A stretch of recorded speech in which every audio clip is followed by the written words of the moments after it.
Hey guys, so I just wanted to give you a quick update on the indoor herb garden. So it's been 12 weeks today that I started the original herb garden, and these are the only two left, the two basils, and really the Thai basil is pretty much a goner. The sweet basil's doing really well.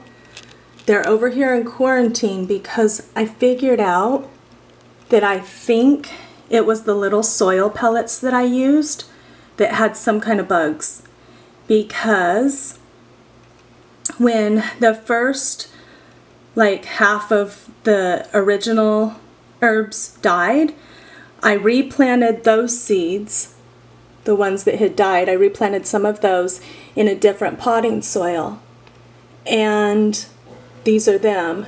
They're all doing really good and no bugs in this potting soil so far, knock on wood.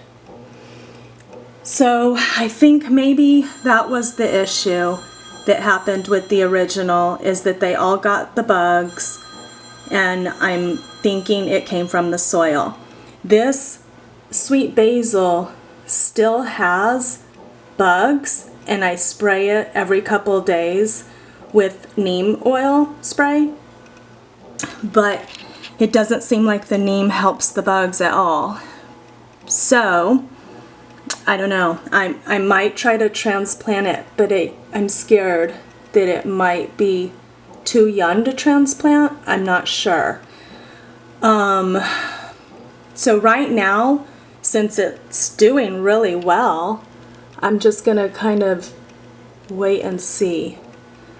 But the Thai basil is slowly dying. So anyway, so these that I don't remember exactly how many weeks ago it was that I planted these in the different soil.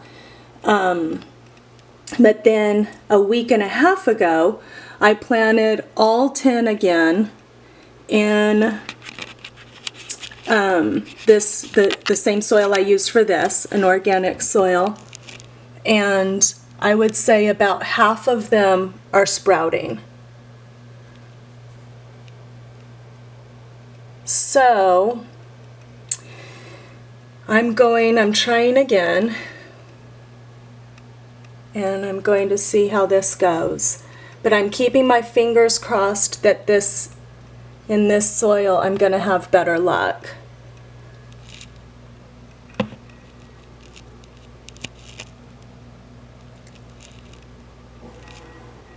So anyway, we'll see. And I just wanted to update you guys on what's going on.